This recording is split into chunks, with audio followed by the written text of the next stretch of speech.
So good day everyone, my name is Frits Franssen. I'm a chest physician in Maastricht in the Netherlands and in Siro in Hoorn in the Netherlands. I'm the senior author for this study. And what we did in our study was we compared weight-bearing versus non-weight-bearing exercise capacity in obese and normal weight COPD patients.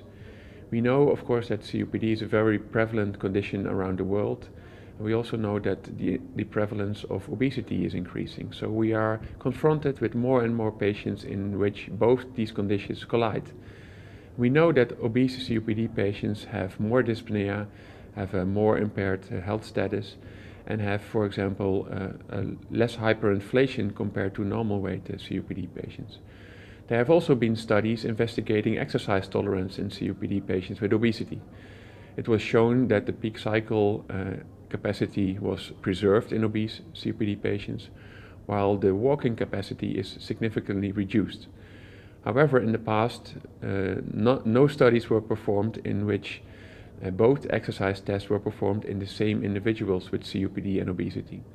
So what we did for our study was we looked in our research database and we matched a group of obese COPD patients to a group of normal weight COPD patients.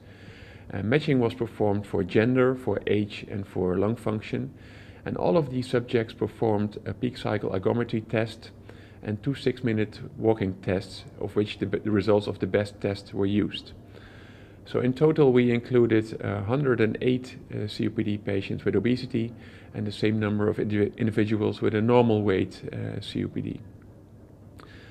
The mean age of these subjects was around 62 years. They had moderate to severe airflow obstruction, and the main result of our study was that indeed the 6-minute walking distance was significantly reduced in the obese COPD patients compared to the normal weight patients, while the peak cycle workload was actually comparable. Also, the amount of dyspnea and leg fatigue was comparable for both groups.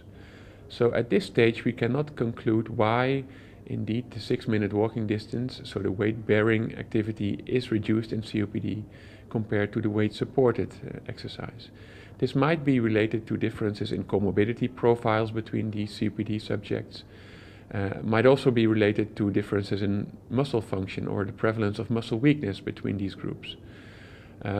This was not studied in our current project, but what we think we can conclude is that both exercise modalities are suitable for patients with COPD, irrespective of their body weight, so in normal weight, but also in the obese COPD subjects. Thank you very much.